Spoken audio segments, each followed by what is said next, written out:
The fire was crackling. Laughter danced through the house like music. Lena held the hand-knit blanket in her lap, fingers gently smoothing its edge. 3 months of soft yarn and quiet prayers, all for that moment, seeing her grandson, Noah, curl into it. She smiled as she rose from her chair. Noah was dozing in his bassinet, cheeks like warm dumplings. Ashley turned just as Lena reached forward. Her voice sliced through the room. "Don't touch my baby!" The laughter stopped. Forks paused mid-air. James, Lena's son, opened his mouth, then shut it. Even the dog seemed to still. Lena didn't move. Her hand hovered an inch above the baby's blanket, the store-bought one Ashley used instead. She lowered it, slowly. Eyes never met. Not Ashley's, not James's, just the tree lights flickering behind them. Lena stepped back, returned to her chair, folded her handmade blanket. No one said a word.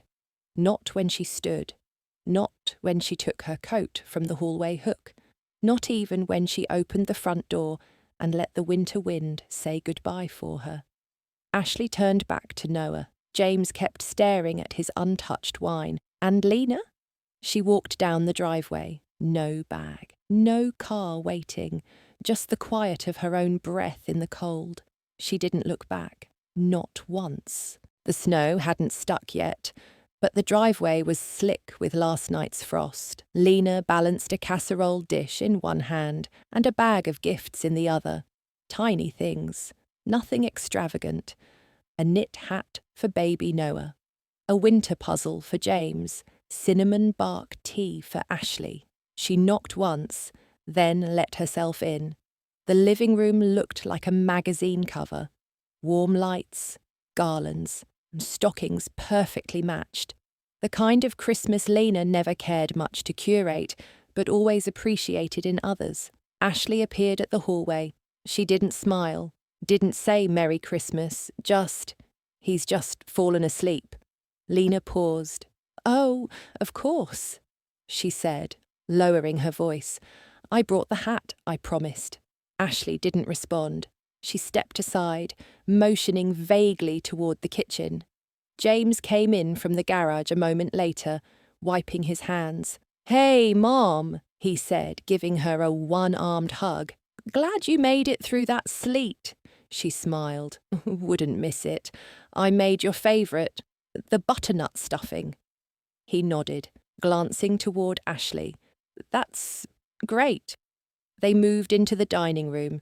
The table was already set, 6 chairs. But the place settings were strange.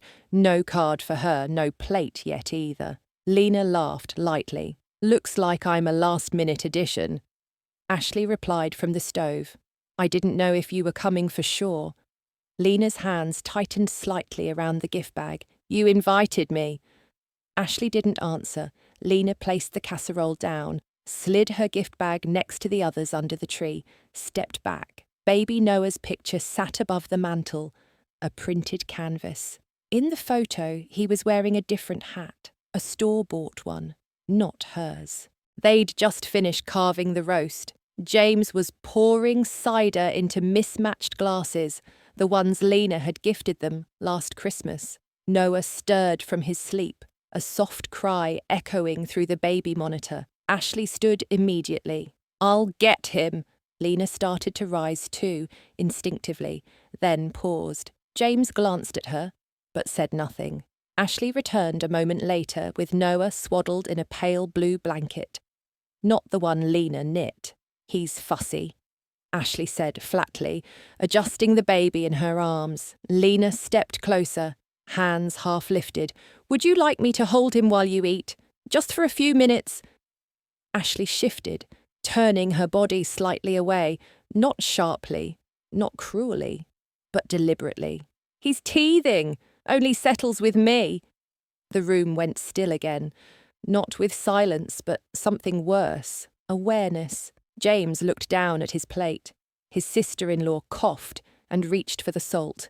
Lena lowered her arms. "Of course," she said, brushing invisible lint from her skirt.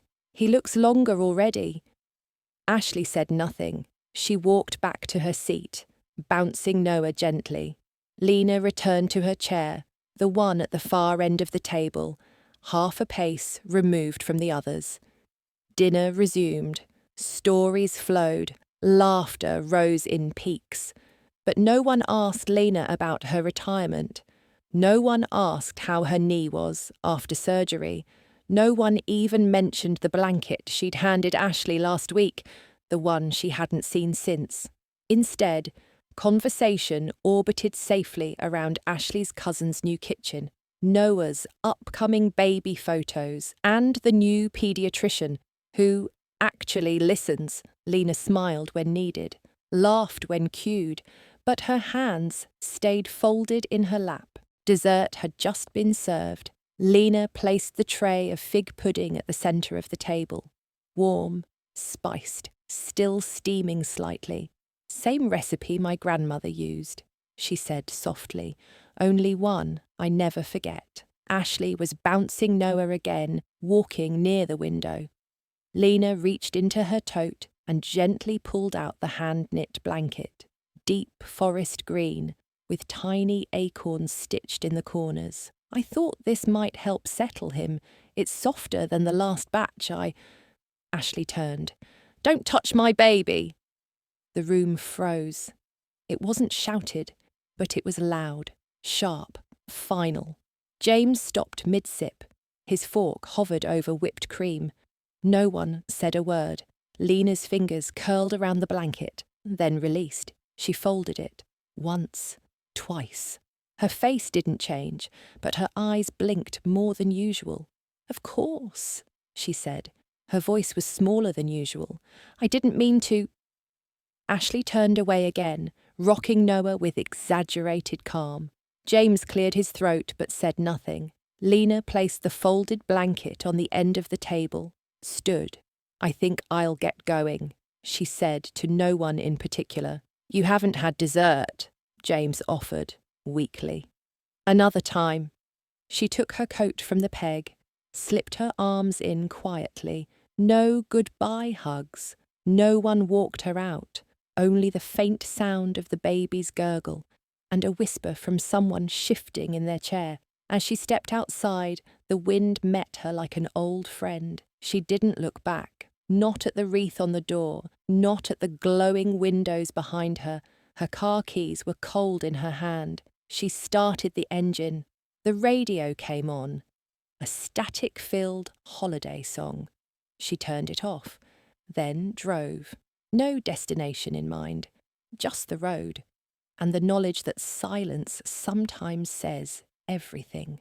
The motel had paper-thin walls and a flickering neon sign that read, Vacancy. Lena pulled into the lot, the crunch of gravel beneath her tyres the only sound in the cold December air. The woman at the front desk barely looked up.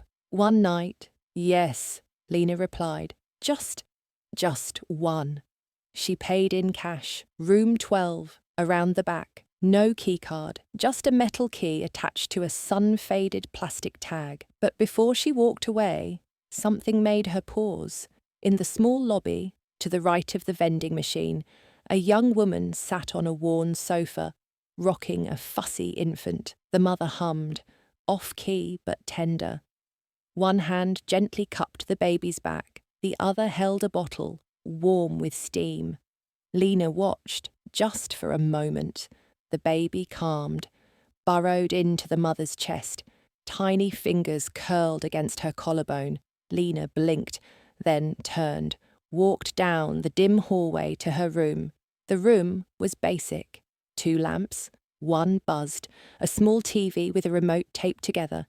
Clean but bare. Lena placed her tote on the chair, took out the green blanket, the one folded twice, never opened. She laid it across the bed, then sat beside it. No tears, just air and space. She opened her notebook, leather-bound, almost full, and wrote, There are 2 kinds of quiet, the kind you pray for when the baby's finally asleep, and the kind that settles in when your name disappears from a table. She stopped, closed the book, turned off the lamp. and let the dark hold her. The light under the motel door had dimmed into blue. Lena hadn't slept. Not quite. She'd drifted once when the heater rattled itself into silence, but her eyes had opened with the dawn. She sat by the window, sipping the motel's bitter coffee, watching the parking lot gather frost again. Then the phone buzzed. James. She stared at the name for a long moment before tapping it open. James. Ashley feels awful. She didn't mean it that way. Pause. James. It's just been a lot with Noah lately. You know how it is. Nothing about how Lena might be. No mention of the blanket. No real apology. Just deflection. She typed, "I'm fine. I'm staying elsewhere tonight." Waited. His response came fast. James. "Come back for breakfast. Noah was looking for you." Lena read the line twice. "Was looking for you?" The baby was 9 months old. He barely said, "bar." She knew what James was doing, trying to wrap his discomfort in cuteness, trying to dodge the fact that he'd let his wife humiliate his mother. She didn't resent him, not exactly, but in that moment, she knew if she returned, she'd be stepping back into the same silence, the same chair without a name card. She typed slowly. "Not this time." Then powered off the phone, not out of anger, just quiet. She sat still for a long while, then opened her bag and pulled out the folded green blanket again, ran her fingers over the acorn pattern. She didn't cry, but her shoulders sagged, as if carrying something she no longer wished to hand over. The snow hadn't melted yet. By late morning, Lena had checked out of the motel and parked across from the brick building with the ivy-covered awning. Harlan and Reese, attorneys at law. She hadn't been inside since 2016, the year her husband passed. The receptionist blinked in surprise. "Mrs. Avery, did you have an appointment?" Lena shook her head gently. "Just a small change." "I'll wait." She sat in the corner by the window, watching a child drag a sled down the sidewalk outside. Within 20 minutes, Mr. Harlan waved her in, a kind man with a voice like creased paper. "Good to see you, Lena. How can I help?" She placed the old envelope on the desk.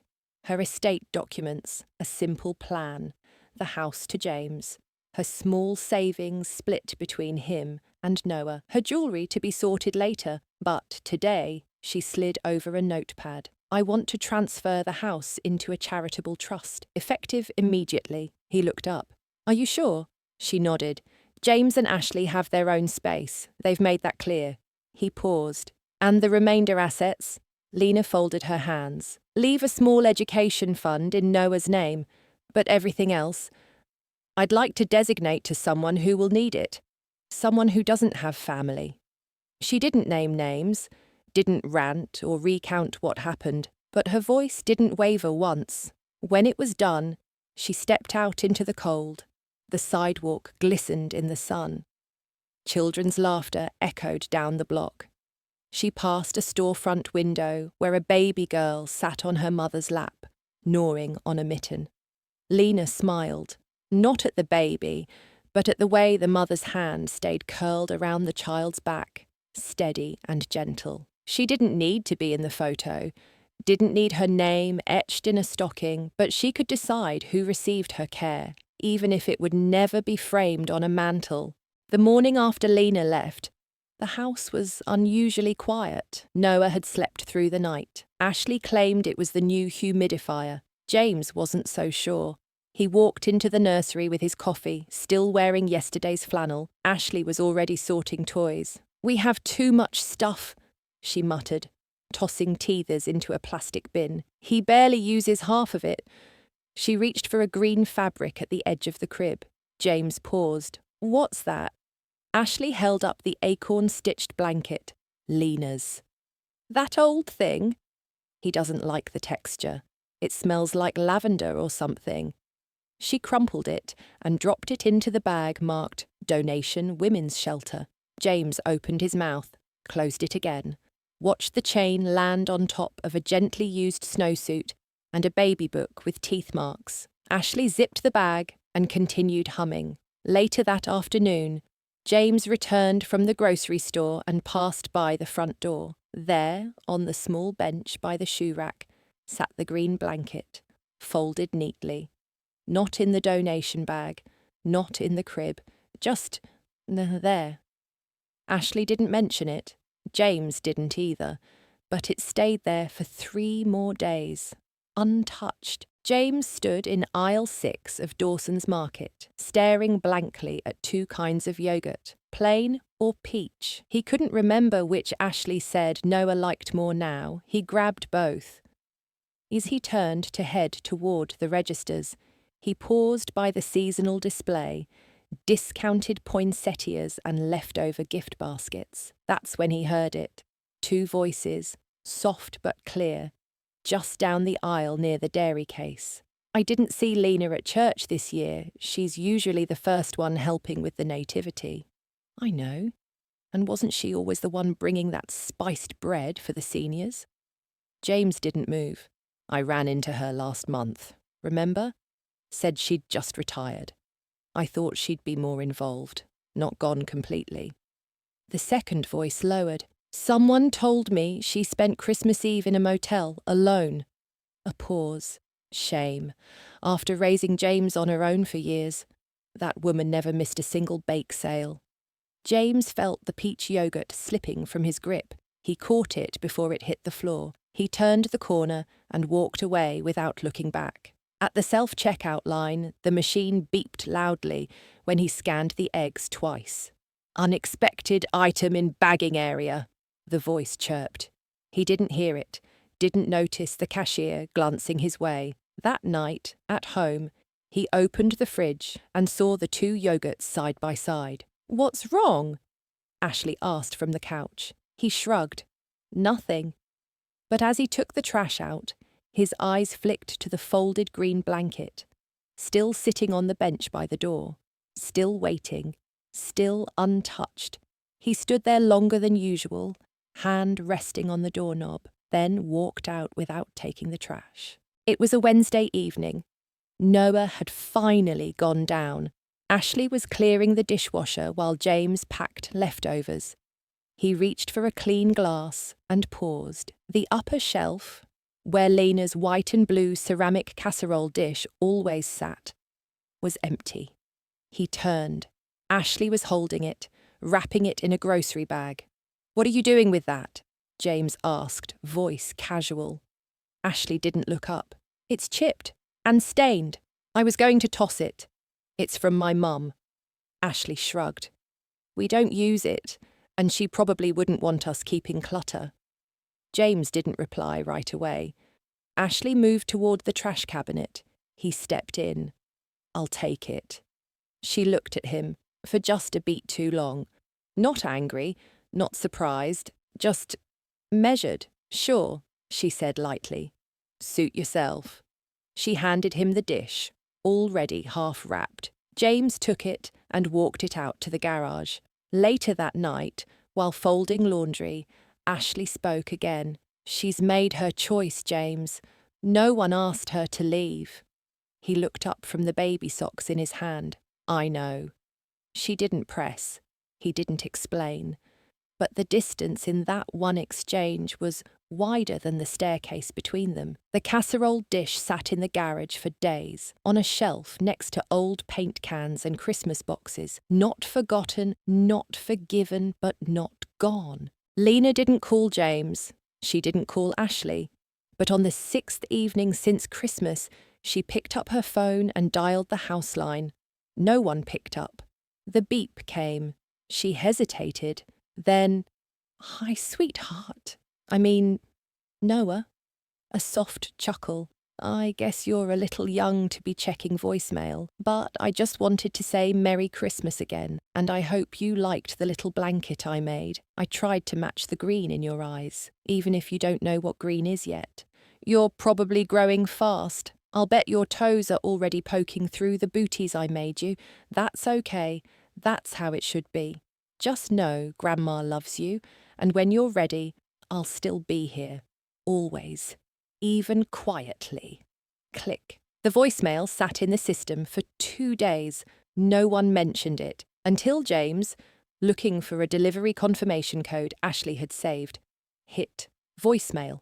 He almost skipped it, almost. But when Lena's voice played, soft, a little crackly, he stopped. Didn't move, didn't breathe. He played it again, then again. Ashley walked in halfway through the third play. "What's that?" He shut the phone quickly. "Just spam." Ashley raised an eyebrow but said nothing. James placed the phone down on the kitchen table, screen face down. His fingers drummed once, then stopped. That night, he stood by the folded green blanket on the bench, still untouched, and for the first time, he reached out and touched it, just once, then walked away. James was folding Noah's clothes on the living room floor when Ashley walked in. She hovered, not rushed, not sharp, just lingering. "I heard the voicemail," she said. James didn't look up. Ashley sat on the couch, arms wrapped around her knees. "She always sounds so poetic, doesn't she?" James nodded faintly. Ashley looked down at her hands. "I don't talk like that." He stayed quiet. She continued, voice lower now. "When I was 7, my mum left. Dad said she needed to find herself, but she never came back. I don't remember her voice, just the echo of her perfume on my pillow for a while." James paused, a tiny onesie in his lap. Ashley gave a half laugh, brittle and short. "I spent most of my teen years avoiding the homes of friends who had warm mothers. Too soft, too clingy, too much. When I met you and saw how close you were to your mum, I told myself I'd never compete." She looked over. "So I drew boundaries, clear ones. I thought that was healthy. I thought raising Noah would be clean lines and loving systems. A beat. But nothing prepares you for watching someone hold your child and realizing it makes you feel like a guest in your own family." James still didn't respond. He folded the last onesie, placed it gently into the drawer, then sat next to her. "You're not a guest," he said, "but maybe she isn't either." Ashley wiped her nose with her sleeve. "I don't hate your mother.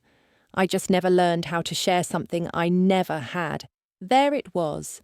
Not a plea, not an apology, just truth, laid gently in the room like a card left face up. Outside, snow began to fall again. Inside, the folded green blanket still sat, untouched, between them. It was late. Ashley had gone to bed early, emotionally drained. The house was dim. Only the soft hum of the fridge and the rhythmic clicks of the heater. James sat in the rocker. Noah cradled on his chest. The baby had just begun to doze, eyelids fluttering, fists opening and closing around James's flannel shirt. The phone was on the coffee table. Face down, James picked it up, unlocked it, searched the voicemail folder, pressed play. "Hi, sweetheart. Noah." Lena's voice again, soft and full of restrained warmth. "I guess you're a little young to be checking voicemail." James smiled faintly. "Just know Grandma loves you, and when you're ready, I'll still be here." Noah stirred. One eye opened. He blinked up at his father. Then, in the softest voice, almost a murmur, "Guama?" James froze. "Guama," Noah repeated, clearer. Not a fluke. Not a copy of what he'd heard before. A recognition. A tether. James felt his throat tighten. He kissed the top of Noah's head, didn't speak, didn't cry. But when the message ended, he didn't delete it. Instead, he saved it to the cloud, then emailed it to himself, then wrote the word Grandma on a sticky note and tucked it into the baby book. Outside, the snow continued to fall. Inside, James whispered, "She made you a blanket, buddy." Noah reached toward the side table, where the green fabric still lay. He grabbed it clumsily and buried his face in it, just for a second, then let go. But it was enough. James didn't put the blanket back. He laid it gently into Noah's crib. For the first time, morning light filtered through the nursery curtains. Ashley walked in with Noah balanced on her hip, humming softly as she reached for a fresh diaper, then stopped cold. In the crib, folded neatly over the side rail, was the green blanket. Lena's.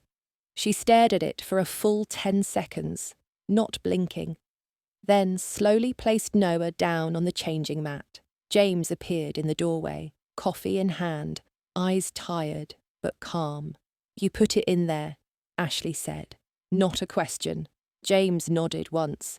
"He reached for it last night, held it." Ashley looked down at Noah, who kicked softly on the mat, babbling to himself. She looked back at the crib. "You didn't ask." "Didn't need to," James replied. A beat passed between them, thick but quiet. Ashley folded her arms. "You think I'm cruel." "I think you're scared." Ashley's posture shifted, just slightly. Not defensive, not defeated, just tired. "It's not about the blanket," she said. "I know," James said gently. Another silence, not cold, more like a room adjusting to a new weight. Ashley walked over, touched the blanket, ran her fingers across the acorn stitching. She made it by hand. "Took her 3 months," James said. "She said it reminded her of when I was born." Ashley didn't respond, but she didn't remove the blanket. Instead, she tucked it a little deeper into the corner of the crib. "I'll wash it properly," she murmured. "If we're keeping it." James nodded again. "We are." Outside, the wind rattled the bare branches. Inside, for the first time in days, the house didn't feel divided, just paused. James stepped into the garage that afternoon, not looking for anything in particular. Maybe just a moment away from Noah's cries and the silent tension still lingering in the house. The cold hit him first, then the smell of dust and cardboard. He moved aside a folded stroller and spotted the white ceramic casserole dish from days ago, and next to it, an old banker's box, marked James, 1985 to 1999. He frowned, lifted the lid. Inside, a green onesie, yellowed with time, his first finger painting still smeared in red and blue, a Father's Day card he made for Mom. A bundle of napkins with tiny notes scribbled, sandwich reminders from elementary school, a cassette tape labelled, "Your laugh at 4 months." James sat on the floor, pulled out a folded paper.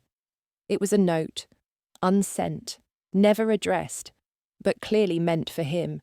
"I know I can be too careful, too quiet. I didn't have much growing up, so I held on to you with both hands, maybe too tightly. If one day you need space, I'll give it, but you'll never be without me, no matter where I go." He blinked twice and sat there, just breathing. From the hallway, Noah babbled something. Ashley's footsteps moved toward the kitchen. Life, still moving forward. But in that moment, James wasn't in 2024. He was 5, crawling into his mother's lap after a bad dream. He was 12, crying at a baseball game because she missed his home run, even though she'd been working overtime to pay for the uniform. He was 16, saying he didn't need her to pick him up. But she still waited across the street, engine off just in case. He folded the letter, placed it back inside, then added something of his own. A printed photo of Noah from last week, tucked beside the cassette tape. He closed the box, not forever, just for now. That night, once Noah had fallen asleep and Ashley was in the shower, James sat at the kitchen table. He opened his laptop, stared at the blinking cursor of a blank email, then closed it.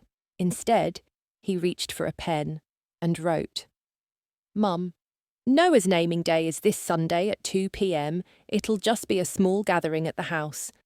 I know things have been tense, but if you feel ready, we'd love to have you. You don't have to speak. You don't have to explain. Just come. James." He folded the note, slipped it into a blank envelope, added a printed photo of Noah, sitting with the green blanket, grinning, no caption, just truth. The next morning, on his way to work, James stopped at a mailbox. No one was watching. He slid the envelope in and exhaled. He didn't tell Ashley, didn't bring it up at dinner, but when she asked if anyone else was coming Sunday, he simply said, "Just family." She didn't press, and he didn't clarify, because sometimes clarity isn't about saying more, it's about saying enough. That night, while brushing his teeth, James looked at himself in the mirror, tired, older, but lighter, as if some knot had been untied, not loudly, not dramatically, just undone. In the nursery, the green blanket had shifted in the crib again. Noah had wrapped one leg in it like a vine. James smiled, turned off the light, and whispered, "See you Sunday, Mum." The living room had been rearranged, folding chairs in a circle, a simple banner that read Noah hung above the mantel. Ashley had baked lemon squares. James had made coffee. Guests trickled in, a few co-workers, some neighbours, and Ashley's cousin with 2 toddlers. Then, just as the ceremony was about to begin, the door opened, and in stepped Lena, wearing a navy coat, hair pinned up, in her hands a foil-covered pie dish. No one said a word. Ashley's face froze. James stood slowly. Lena smiled gently, not at anyone in particular, and spoke softly to James. "I wasn't sure if I should, but I didn't want him to think I didn't come." James took the pie, nodded once, then said for everyone to hear, "Mum, come sit." He pointed to the seat across from the crib, next to the neighbours. She didn't protest. She didn't scan the room for permission. She simply sat. The ceremony began. A quiet blessing from James. A poem Ashley had written for Noah. Some laughter when Noah grabbed a lemon square and squashed it. But through it all, Lena sat. Hands in lap, eyes on the baby. She didn't speak, didn't cry, but she was there. At one point, a neighbour leaned toward her and whispered, "He looks just like you, you know."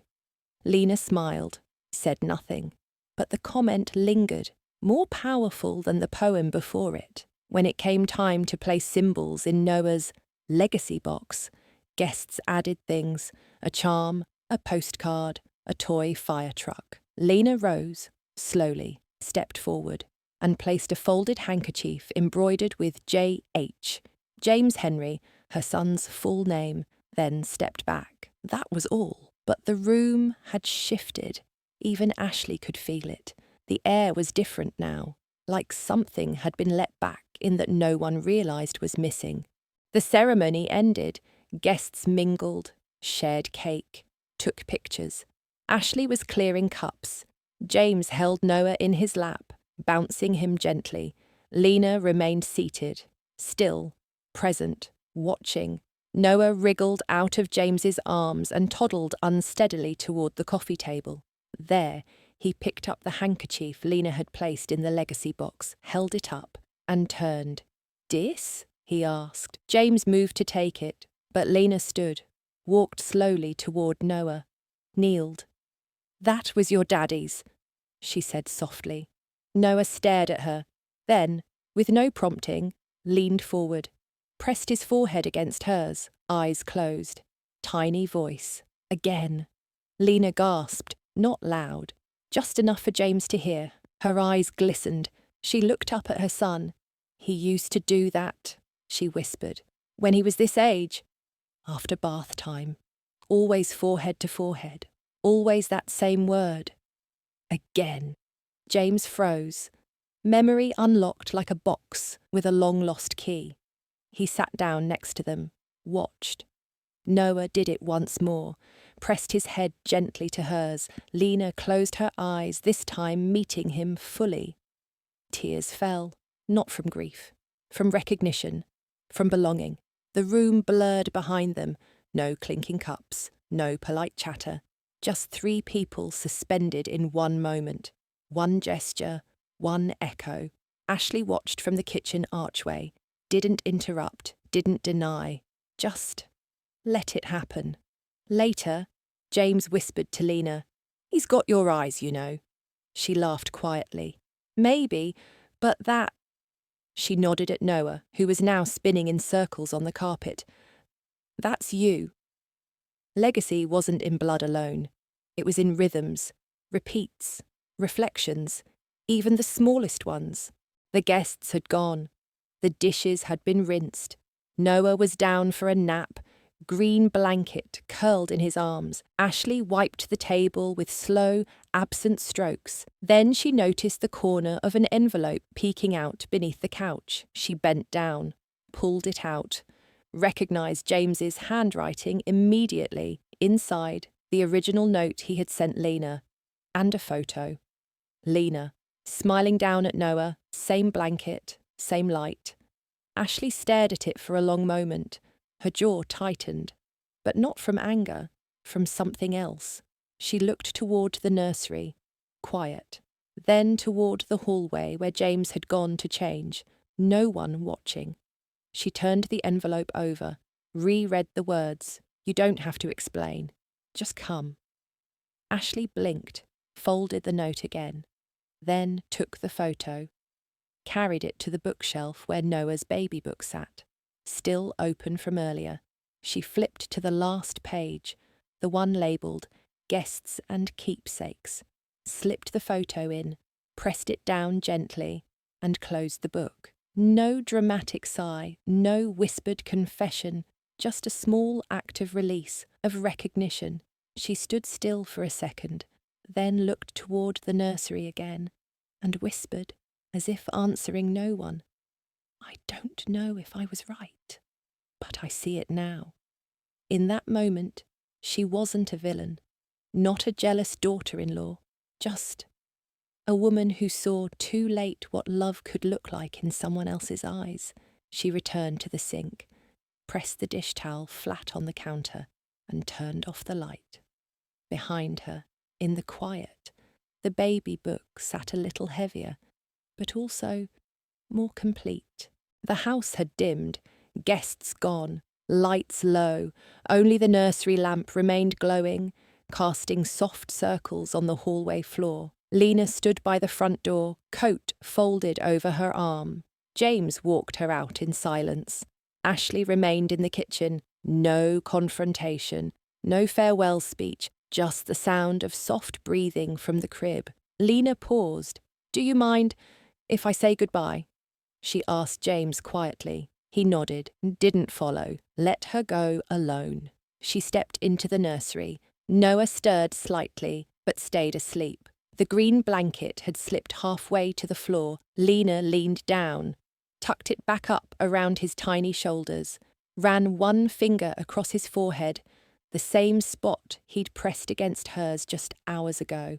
Then she leaned close and whispered, "When you're older, you'll know love can be quiet, but it never leaves." She placed a folded napkin beside the crib, the kind she used to draw silly faces on when James was small, smiled, and turned to leave. No music swelled, no voices chased her. But behind her, in the cradle, Noah's hand found the edge of the green blanket and held on. Outside, the wind had picked up. Leaves skittered across the pavement. Lena closed the front door gently behind her. Didn't look back. Not because she didn't care, but because she finally could. Inside, James returned to the nursery, noticed the napkin, picked it up, smiled. Ashley passed him on the stairs, didn't speak, but their shoulders brushed, and neither one pulled away. Later that night, James opened Noah's baby book, slipped the napkin into the page next to Lena's photo, closed it softly, and sat in silence. Not everything had been fixed, not every word had been said, but something had returned. A thread, perhaps, a whisper, a presence, and sometimes that was enough.